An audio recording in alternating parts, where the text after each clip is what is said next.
ইলেকশনের পরদিন থেকে বিভিন্ন জায়গায় আওয়ামী লীগের অফিস খুলে দেওয়া হচ্ছে। আওয়ামী লীগের অফিস কখনো বিএনপি নেতারা খুলে দিচ্ছেন, কখনো আওয়ামী লীগ নেতারা নিজেকে খুলছে। এখন পর্যন্ত 10টি জেলায় খবর পাওয়া গেছে যে অফিস খোলা হয়েছে।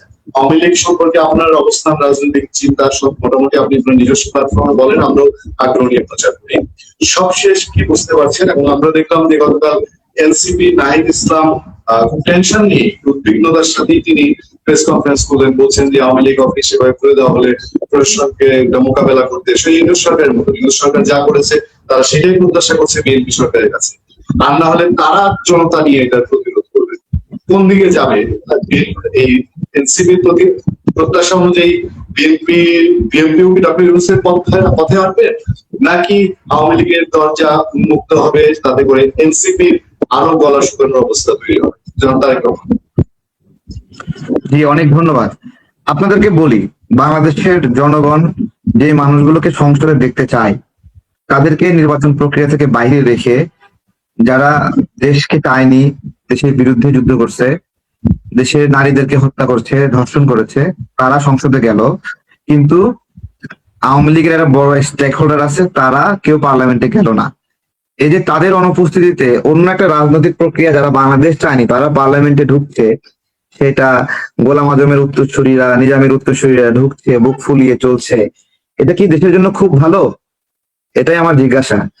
আপনারা তো অফিস খোলা নিয়ে কথা বলছেন, যে অফিস খুলছেন, কিন্তু এই তো বাংলাদেশে পার্লামেন্টে দেখুন, আওয়ামী লীগকে কৌশলে দূরে রাখলেন, আপনারা দূরে রেখে জামাতকে সেখানে ঢুকলেন। জামাত কি 5টা আসন পাওয়ার মতো যোগ্য? এটা কেন পেল?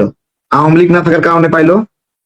তাহলে আওয়ামী লীগ না থাকার সবচেয়ে বেনিফিট পাইলো হলো জামাত, তাই না? এটাই আমরা বিরোধিতা করেছি আর কি, যে এইভাবে হওয়া উচিত না।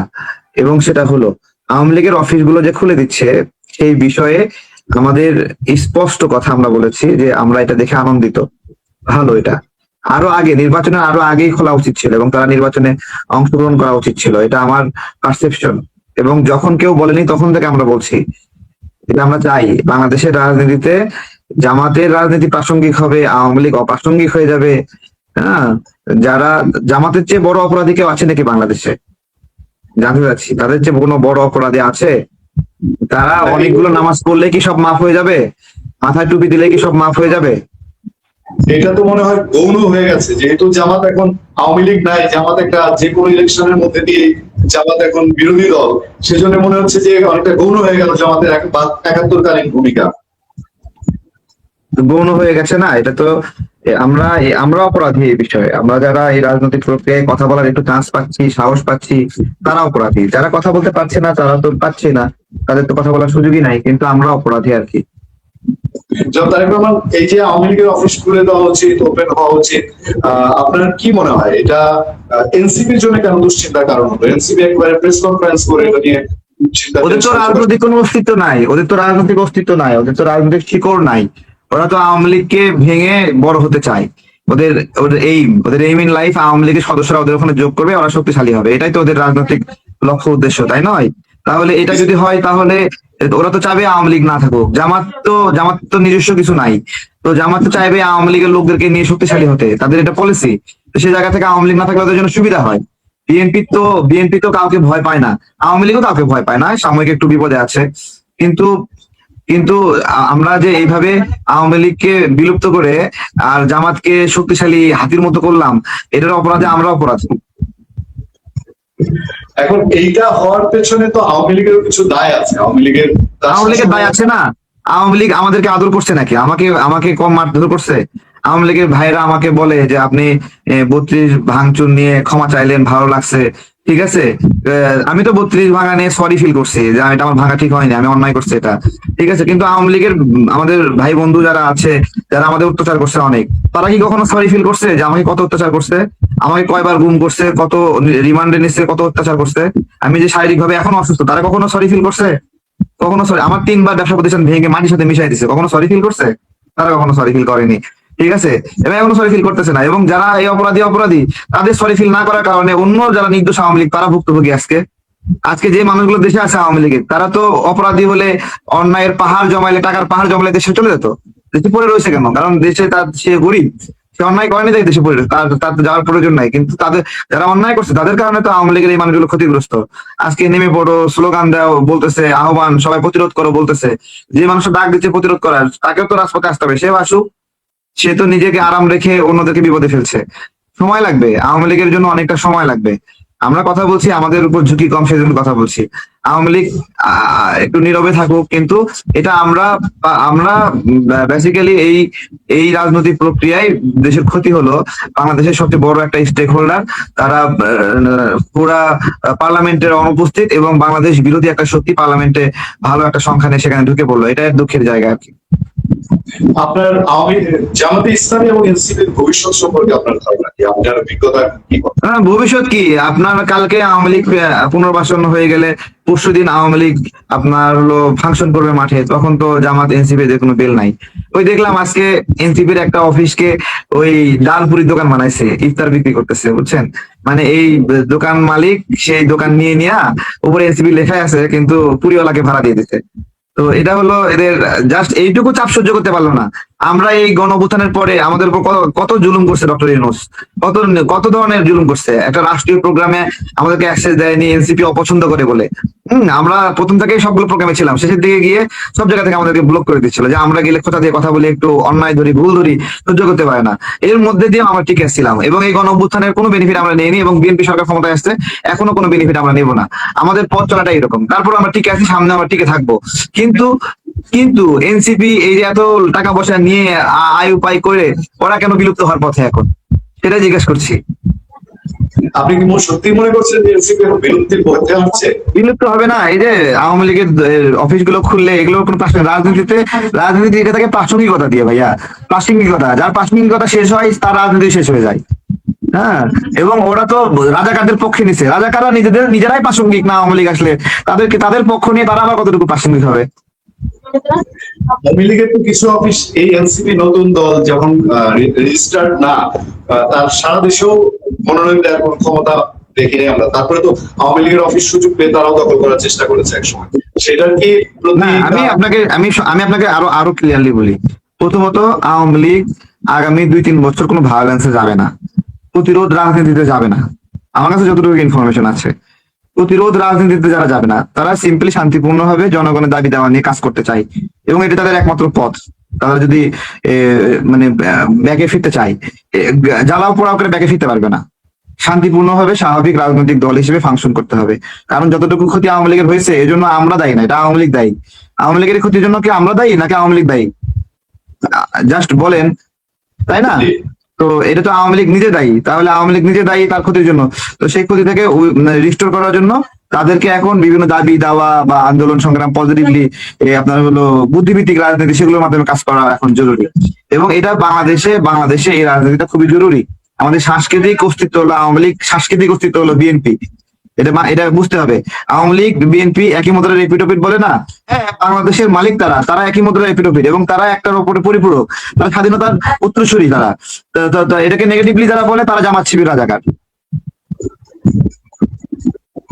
আপনি ফলো করেছেন এবারে নির্বাচনে হঠাৎ করে জামাত তো আওয়ামী লীগের ভোট পেয়ে ফেলবে এরকম ভাব, ডাকসু রাকসু এগুলোর হিসাব দিয়ে বলা হচ্ছিল যে আওয়ামী লীগের ভোট তারা পেয়েছে, এবং এই ডাকসু রাকসু দিয়ে জামাতের একটা পজিশন তৈরি হয়েছিল যে এই যে না, শুনে, প্রথমত আওয়ামী লীগ হলো ভোট কেন্দ্রে যায়নি, ঠিক আছে? আওয়ামী লীগ ভোট কেন্দ্রে যায়নি, এবং এবার ভোটের সংখ্যা অনেক বেশি, এরকম না। দ্বিতীয়ত, ফরিদপুর অঞ্চলে আওয়ামী লীগের ভালো একটা ভোট জামাত পেয়েছে, ঠিক আছে? সুতরাং যে ব্লেমটা করে যে বিএনপি আওয়ামী লীগের ভোট নিয়ে ক্ষমতা গঠন করছে, পুরোপুরি এরকমও না। বেসিক্যালি আওয়ামী লীগ নির্বাচনে যায়নি, ঠিক আছে? আওয়ামী লীগ যদি ব্যাপকভাবে নির্বাচন যেত, তাহলে থিওরি অনুযায়ী জামাত আরো আসন পাইতো। এটা হলো একটা বাস্তবতা। আমি যখন তারেক রহমান না দুইটা ইস্যু দিয়ে শেষ করবো, ছোট ছোট দুইটা ইস্যু খুবই ইন্টারেস্টিং, এবং বাংলাদেশে এটা খুবই মানে বাংলাদেশের রাজনীতিতে এরকম ঘটনা ঘটবে। এই গণভোট, ডক্টর ইউনূস আলী রিয়াজ আপনারাও গেলেন ঐক্যমত্য কমিশনে, জুলাই সনদ সই করলেন সাংঘাতিক আড়ম্বরের সাথে। এখন এই জুলাই সনদ গণভোট এগুলার কি হবে, কি হচ্ছে, আপনি কি দেখতে পাচ্ছেন? আমি আপনাকে বলি, উদ্দেশ্য যদি ভালো হয় তাহলে একটু দুর্বল জিনিসকেও আপনি সুন্দরভাবে দেখাতে পারবেন। আর উদ্দেশ্য যদি খারাপ হয়, একবারে পবিত্র জিনিস অপবিত্র লাগে। উদ্দেশ্য যে খারাপ, এটাকে খারাপ কাজে ব্যবহার করবেন। তো গণভোট এইসব কিছু ইউনূস সরকার চলে যাবে, যাওয়ার আগে যাওয়ার সময় একটা প্যাচ লাগাই দিয়ে রেখে যাবে। এই সংবিধান নিয়ে, আমাদের মুক্তিযুদ্ধ নিয়ে, এটা তাদের উদ্দেশ্য। এবং তারা চলে গিয়েও যেন এদেশের রাজনীতিতে মতপরি করতে পারে, তারই প্রক্রিয়া সংবিধান সংস্কার কমিশন নামে একটা শয়তানি করার চেষ্টা করছিল। তো এগুলো তো সবার কাছে প্রকাশিত, এগুলো এই মানে এই অভদ্রতা গুলো। এবং আমরা অনেক বিষয়ে আলোচনার সময় আমরা আলাপ তুলেছি, আমাদের বয়স কম বলে আমাদেরকে কথা বলার সুযোগই দেয়নি আলী রিয়াজ স্যার। মাইক কেড়ে নিয়েছে, থামায় দিয়েছে, আমরা বেশি বুঝি, এসব বিভিন্ন কিছু বলেছে। ঠিক আছে, আমরা বেশি বুঝি, বেশি বুঝেই লড়াই সংগ্রাম করি, বেশি বুঝেই দেশের জন্য ঝুঁকি নেই। তারা কখনো ঝুঁকি নেয় না, কিন্তু তারা এসে মানে ক্ষমতার স্বাদটা পেয়ে যায়। আপনি একটা যে আপনি বলেছেন যে আরো একটা গণ-অভ্যুত্থান হ্যাঁ হবে, এটা বেশ আশ্চর্যজনক। ফুয়াদের বক্তব্য ধরে আপনি বলেছেন গণ-অভ্যুত্থান হবে, তারাও বলছেন গণ-অভ্যুত্থান। বাংলাদেশের মানুষ তো এই গত কয়েক বছর ধরে খুবই বাজে অবস্থায় যাচ্ছে 18 পর থেকে। শুনুন, এই মানুষ আর আমি সময়ের উপর দিয়ে যাবে। দেখুন, আমি স্পষ্ট করছি, আরেকটা গণ-অভ্যুত্থান বাংলাদেশের মানুষ এত পাগল না যাত্রার কথা এটা হুট করে নেমে পড়বে, এত না সহজ না। বাংলাদেশের মানুষ এই পর্যায়ে নামতেও অনেক কাঠখড় পোড়াইতে হয়েছে, অনেক ত্যাগ তিতিক্ষা করতে হচ্ছে, অনেক রক্ত ঝরতে হচ্ছে, তারপরে এই মানুষ ক্ষোভে ফেটে পড়ছে। তো এরকম গণ অভ্যুত্থান হলে আবার এই ধরনের রক্ত ঝরতে তারপরে গণ অভ্যুত্থানটা হবে। তো তো এখন তো তাহলে সেই রক্ত কার ঝরবে? এখন মুক্তিযোদ্ধাদের রক্ত ঝরবে? এখন গণ অভ্যুত্থানটা হবে কেন? আপনি আমাকে বলেন, রক্তটা ঝরবে কার? তো এটা ফাউল টক লেস্টার ফুয়াদের। এবং সেই ফাউল টকের উত্তর দিয়ে আমি বলছি যে মানে জামাত শিবির রাজাকার হলো আওয়ামী লীগ দেশ থেকে চলে গেছে, এখন বিএনপি কে দেশ থেকে তারা বাংলাদেশের রাজাকারগিরি ফলাবে, তাহলে তো আমি লাঠি নিয়ে তাদের বিরুদ্ধে দাঁড়ানো আমার জন্য ফরজ। সবশেষ জানতে চাই, ডক্টর ইউনূস সরকার কেমন দেখলেন, কি করে গেল? কালকে ডোনাল্ড ট্রাম্পের চিঠি তো দেখেছেন, আর তারা সবাই পার পেয়ে গেল, তারা সবাই একদম ধোয়া তুলসী পাতা ছিল। না দেখুন, আমি আপনাকে একটা কথা বলি, বিএনপি সরকারের উচিত ছিল এই দায়িত্ব গ্রহণ করে প্রথমে আগে সরকারের দুর্নীতিগুলো ধরা। এটা হলো প্রথম কাজ। আগে সরকারের দুর্নীতিগুলো ধরা, কিন্তু বিএনপি সে জায়গা থেকে আপনার হলো ছাড় দিচ্ছে। ছাড় কেন? দুর্নীতিতে ছাড় দিবেন কেন? তাদেরকে আপনারা ক্ষমা করবেন কেন? আমার জিজ্ঞাসা। তাদেরকে ক্ষমা করার অধিকার কে দিয়েছে? আসিফ মাহমুদ, নাহিদ, মাহফুজ যে লুটপাট গুলো করছে, এগুলো ক্ষমা করবেন কেন? ক্ষমা করবেন? ক্ষমতায় এসেছেন এই জন্য সবকিছু ভালো ভালো হয়েছে, আর বিবাদ বিতর্ক চাই না, এগুলো যে এই জন্য ক্ষমা করবেন? তো আপনি যদি ওদেরকে ক্ষমা করেন, ওরা আপনাকে মাথার উপর উঠে হাঁকবে। এটা হলো একটা বাস্তবতা। তো এদের কোনো ক্ষমা নাই। বিএনপি এদেরকে ক্ষমা করলেও আমরা যারা অ্যাক্টিভিস্টরা আছি, রাজনৈতিক কর্মীরা আছি, আমরা এদেরকে সহজে ছাড়ছি না। এখন বর্তমান সরকারের হিসাব নেওয়ার আগে যারা লুটপাট করছে ওদের হিসাবটা আগে নেবো। তো ক্ষমতার পালা বদল কেন হয়? ক্ষমতার পালা বদলের লাভ কি? ক্ষমতার পালা বদলের লাভ হলো পরে সরকার এসে আগে সরকারের দুর্নীতি বিচার করে জনগণ লাভবান হয়, জনগণ ক্ষতিপূরণ পায়, তাই নয়? তাহলে ছাড় দেবে কেন বিএনপি এদেরকে? ছাড় দিলে নিজেরা মরবে। এটাই হলো আমার কথা। ওই সাথে আলোচিত ক্যারেক্টার গুলো শফিকুল আলম, প্রেস সচিব। আমি শফিকুল আলম তো যে কি যেন একটা নামে পত্রিকা খুলছে, ওয়াদা, যে কোম্পানি এখনো তৈরি হয়নি, সেই ওয়াদা নামে একটা পত্রিকাতে সে চাকরিতে জয়েন করছে। বেসিক্যালি শফিকুল সাহেব প্রেস সচিব নিজেই টাকা চুরি করে ওই যে কোম্পানি, এটা যে কোম্পানির মাদার কোম্পানি, ওদেরকে দুর্নীতি থেকে মুক্ত দিয়ে মানে একটা লভ্যাংশ নিয়ে নিজেই একটা কোম্পানি খুলছে, সেই কোম্পানির নাম ওয়াদা।